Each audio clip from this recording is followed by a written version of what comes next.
Soy yo. Espérame.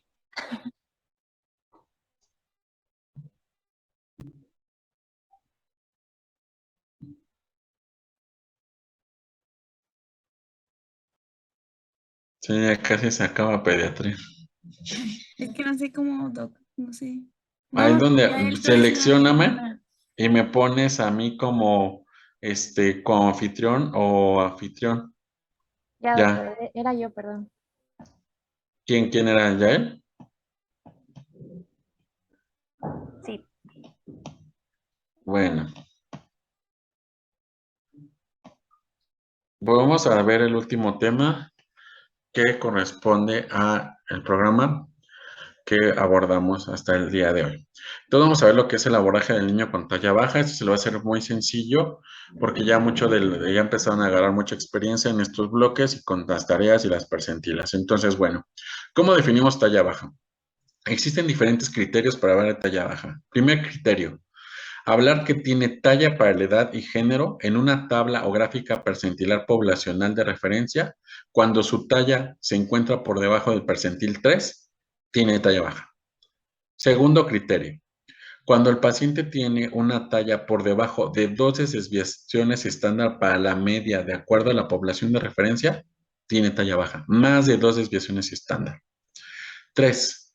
Velocidad de crecimiento para género y una edad, para género y edad, menor al percentil 25. Cuando la velocidad de crecimiento se encuentra por debajo del percentil 25, tiene talla baja. Tercer criterio. Cuarto criterio. Cuando el paciente está corriendo 1.5 a 2 veces, a 2 desviaciones estándar de acuerdo a la talla blanco familiar. ¿Cuáles son las 2 desviaciones estándar? Los límites superior e inferior. Si tiene más, el paciente está corriendo 2 por debajo de la talla blanco, es una talla baja. Para pensar que el paciente tiene una deficiencia de hormona de crecimiento existen diferentes criterios que coinciden mucho con los de talla baja, pero aquí existe lo siguiente. Para el paciente con una deficiencia de hormona de crecimiento comúnmente tiene una talla baja severa, por lo cual es muy común encontrarlo con más de 3 desviaciones estándar por debajo de la media, es decir, mayor desviación estándar. Las desviaciones estándar nos permiten ver el grado de la intensidad. ¿Por qué? Porque cuando nosotros vemos que está por debajo del percentil 3, sabemos que está por debajo del percentil 3. Pero cuando hablamos de desviaciones estándar, no es lo mismo estar a 2.1, desviación estándar 2.5, 3, o 4 o 5 desviaciones estándar, donde podemos ver una afectación muy marcada de la talla. Otro criterio es cuando el paciente está corriendo tiene una talla mayor a 1.5 desviaciones estándar por debajo de la talla blanco familiar, que es un criterio que comparte con el de talla baja. Otro, cuando la talla tiene más de 2 desviaciones estándar por debajo de la media, o bien que la velocidad de crecimiento es mayor a una desviación estándar para la media de la edad cronológica, pero que ésta está sostenida por un año, o sea, se mantiene durante un año. O bien que el paciente tenga una disminución de la talla más de 0.5 desviaciones estándar, sostenido principalmente en menores de 2 años. Si el paciente menor de 2 años se encuentra más de 0.5 desviaciones estándar sostenido, es un criterio, se sospecha de deficiencia de hormona de crecimiento. Evidentemente puede haber signos de lesión intracraneal o no, puede haber síntomas neonatales y signos de deficiencia de hormona de crecimiento. Ay, el vecinito a qué momento se le ocurrió, ¿eh? Los síntomas neonatales comúnmente son los síntomas de hipoglucemia. Si el paciente tiene hipoglucemia o defectos en la línea media, trastornos cardíacos, ¿no? Malrotación intestinal, micropene, úvula bífida, labio paladar hendido en medio, puede ser un dato pivote para descartar deficiencia de hormona de crecimiento. En esta gráfica, en esta tabla, vemos aquí cómo se ve en la primera hablar de la talla baja, ¿no? Un paciente que está por debajo del percentil 3. O bien, más de 2 desviaciones estándar es un paciente sospechoso. Aquí en el otro cuadro ven cómo se ve la velocidad de crecimiento. Se ve la velocidad de crecimiento muy pobre por debajo del carril 25. ¿Ya lo vieron cómo se ve por debajo del carril? Ese es el otro criterio de la talla baja. Para evaluar a los pacientes con talla baja, evidentemente requeremos una historia clínica de donde es importancia los antecedentes heredofamiliares, como cuáles. El papá, el estirón puberal, cuánto mide el papá, la madre, la menarca, cuánto mide la madre. Si hay alguien en la familia que mida menos de 1,60 o que haya presentado una menstruación antes de los 10 años, son datos pivote porque pueden asociarse a pubertad precoz, pubertad rápidamente progresiva o realmente una talla baja familiar.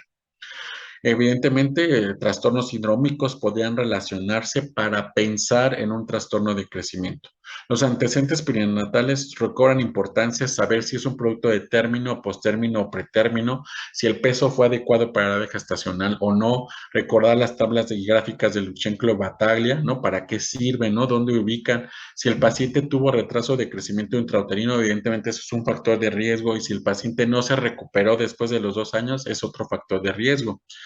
Los antecedentes de tipo patológico y no patológico, la alimentación es crucial para el crecimiento y desarrollo, no se diga las condiciones de salud e higiene que pueden en un momento mermar la condición habitual de salud y presentar una patología, por lo cual es importante descartar que los niños no tengan algún tipo de alteración neurológica, alteración digestiva, respiratoria, cardiovascular, digestiva, urinaria, etcétera. ¿Por qué? Porque eso puede mermar el crecimiento y desarrollo. No se digan hoy en día los trastornos metabólicos que ya hemos visto, ¿no? Hipotiroidismo, errores innatos que ya he como comentado, que pueden ser factores de riesgo. Las enfermedades crónicas pueden en un momento asociarse a trastorno en el crecimiento. A nivel ginecológico, en el caso de la mujer, la presencia o no de sudoración apócrina, acné, axilarquia, pubarca, menarca, ¿no? Porque eso puede ser un factor de riesgo. Por ejemplo, hoy me llevo a la consulta un papá que mide 1,78 centímetros y la mamá 1,58. La talla blanco era de 1,69 centímetros o 79,5. El problema de la chica es que ya está en estadio 4, menstruó desde hace 5 meses y ¿qué crees? ¿O qué creen? La paciente mide 44 centímetros, 144 centímetros. Entonces, una paciente que ya valió, quedó casi prácticamente 20 centímetros por arriba, por debajo de la talla blanco familiar. O sea, dice la mamá, ¿podemos rescatar algo? Seguramente no.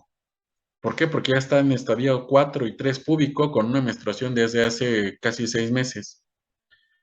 ¿Cuánto va a ganar? Pues no va a ganar nada. O sea, se quedó. ¿Qué le pasó? Fue una pubertad precoz que nadie se dio cuenta. Alguien la percentiló, le dijo, como la percentila está normal, sí, pero nadie le revisó el desarrollo mamario ni el desarrollo de vello púbico. Entonces, valió que eso, ¿no? Se quedó súper chiquita, 20 centímetros por debajo de la talla blanco familiar. 20 son 20, ¿no? Digo, 5 centímetros, pues cualquiera un tacón, pero 20, pues a menos que usas unas de plataforma, ¿no? ¿Cómo se llaman? De, de chica mala, ¿no? De Pero digo, engranadas, pues. pues sí, ¿no? Ahora, el padecimiento es importante el punto desde cuándo la paciente tiene afectación, ¿no? Dice la mamá, empezó a los 6, 7 años a cambiar de aroma corporal. Le vi como a los 7 años que le crecieron los pechitos, pero lo consideré normal.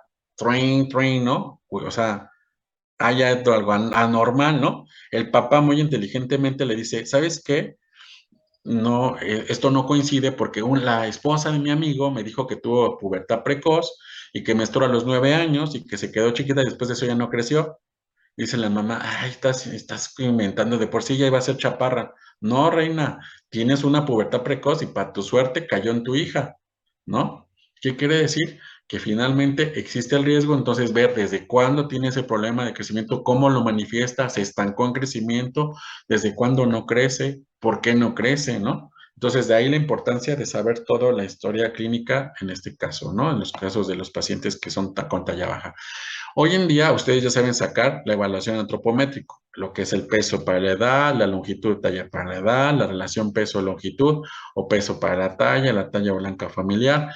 Tienen idea de los segmentos corporales, de los estadios de Tanner, que se los dije muchas veces desde el principio como en pubertad, y la velocidad de crecimiento, que se los dije al principio del curso. Entonces, todo esto constituye parte habitual de la evaluación de crecimiento y desarrollo de todos los niños.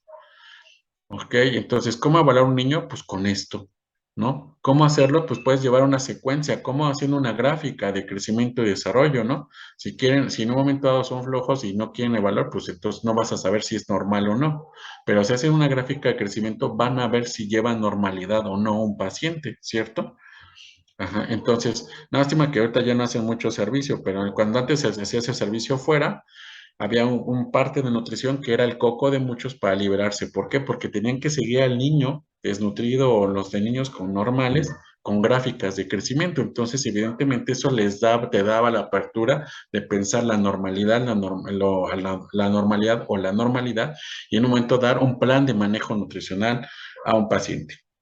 Existen las gráficas, ustedes ya lo tienen, que es la Organización Mundial de la Salud y las de CDC. Si en un momento eso es muy rápido para poder percentilar. O si no, también ya tienen las tablas de Ramos-Galván, que también ya lo saben hacer. Existen tablas de proporción corporales en donde nosotros evaluamos el segmento superior, el segmento inferior, y aquí lo que están viendo en esta tabla es la relación. Dividimos lo que es el segmento superior entre el segmento inferior y por otro lado la brazada de los pacientes. Ajá, le restamos la talla. Entonces, vemos de esto si está proporcionado o desproporcionado. No es lo mismo que sea chiquito de patitas cortas, ¿no? Como un acondroplásico, con hiperlordosis y un tronquito chiquito, o que te veas altito con manitas de Rex, ¿no? O sea, agua pasa por mi casa, ¿no? Entonces, desde ahí puede haber que haya una desproporción. Recordar que habitualmente la proporcionalidad de los segmentos se alcanza a los 10 años, tanto en niños como en niñas. Los estadios de Tanner, recordarlos, ¿no? Los 5 estadios, no existe el estadio 0, es el 1, 2, 3, 4 y 5. Y recordar que el estadio 2 marca siempre la pubertad. La talla blanco familiar, ¿no? Seguramente, ¿no? Algo va a venir, ¿no? Algo puede venir, ¿no? Ajá, en la evaluación del crecimiento y desarrollo de algún paciente, donde es importante ubicar la talla blanco familiar, ¿no?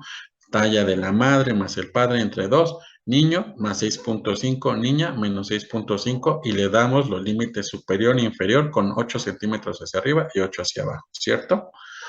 La velocidad de crecimiento, que muchas veces se los dije, ¿no? Se van a acordar de mí en el examen profesional, no va a haber tablas, no va a haber gráficas, se lo tienen que saber porque van a tener que determinar si el peso y la talla es normal o no, con simplemente el peso y la talla, ¿no? Y decía, oye, Ismael, doctor, es que tengo, pues, papi, ya sabes, ¿no? Ya sabes cómo sumarle, restarle, ajá, ya lo sacas por ahí, por esa fórmula, y después lo puedes sacar por percentiles, ¿no? Entonces, ahí está. Ese es el ejemplo, recordar cómo va el crecimiento en el primer, segundo, tercer cuatrimestre, del segundo a tercer año de vida, ¿no? Cómo van ganando centímetros por mes, también se los dije, y posteriormente de los 3 a los 9 años, el 0.5 centímetro por mes, no se les debe olvidar, que da 6 centímetros año, ¿no? Posteriormente, recordar en pubertad, los hombres ganan de 20 a 25 centímetros y las mujeres de 15 a 20 centímetros. También se los dije muchas veces y es algo que también les menciona el Martínez en un bloque cuando dan el estirón puberal, ¿cierto? Entonces, los estudios bioquímicos complementan los estudios de talla baja. Es importante hacer un screening o una búsqueda para ver de dónde está el problema. Desde una biometría hemática, una química sanguínea, electrolitos séricos, pruebas de funcionamiento hepático, gasometría venosa para descartar acidosis tubulares renales, que es poco frecuente, pero se asocian con talla baja. Coproparasitoscópico, las parasitosis hoy en día todavía hay, ¿no? Por ejemplo, hoy me llegó una paciente como de 14 años con blastomisis, ¿no? Entonces, pues, aunque no lo crea, 15 años, pues ahí está, ¿no? Entonces, ahí está su causa, ¿no? Un general de orina, perfil tiroideo, IGF-1, IG, proteína de unión para IGF-1 tipo 3. Hoy en día son lo que se pide. No se pide hormona de crecimiento, muchachos. La hormona de crecimiento, se los dije, es pulsátil. Por lo cual, cuando ustedes le toman un basal, puede ser que salga normal o salga bajo. Por lo cual, siempre se tiene que pedir el efector final. ¿Quién? Somatomedina C o el factor de crecimiento similar a la insulina, tipo 1, que es el sinónimo, y su proteína de unión, ya que la proteína de unión tiene que ver con el receptor de la hormona de crecimiento. La edad ósea es parteaguas siempre para evaluar el crecimiento y el desarrollo. La edad ósea, existen varios métodos. El método más sencillo es el de Greulich y Pyle, en donde se compara con un atlas, ver la edad ósea, ¿no? En este caso es una niña de 10 años, entonces, por ejemplo, puedo decirles, ¿no? Esta paciente, ¿no? Que mide 1,44, pues está tapada en una chica de 14 años. aunque tiene la edad de la niña, por cierto, era de 9 años, 10 meses, ¿no? Atrapada en un estadio 4, púbico 3, con estatura de 1,44, con edad ósea de 14. ¿Qué haces? Pues nada, ya es demasiado tarde, ¿no? Para poder hacer algo e intentar rescatar la talla. Por eso la importancia, ¿no? De ver una edad ósea. ¿Qué le pasó? La pubertad aceleró, cierra los cartílagos de crecimiento y ¡pum! Ya no hay forma de poder hacer nada. Entonces, de ahí la importancia de una edad ósea que complementa siempre el crecimiento y el desarrollo. Aquí en esta tabla o en esta, vamos a poder entender cómo pensar en las variantes. Existen la talla, en hablar de talla baja existen dos tipos de variantes normales y variantes patológicas. Existen dos variantes normales, la talla baja familiar y el retraso constitucional de crecimiento y desarrollo.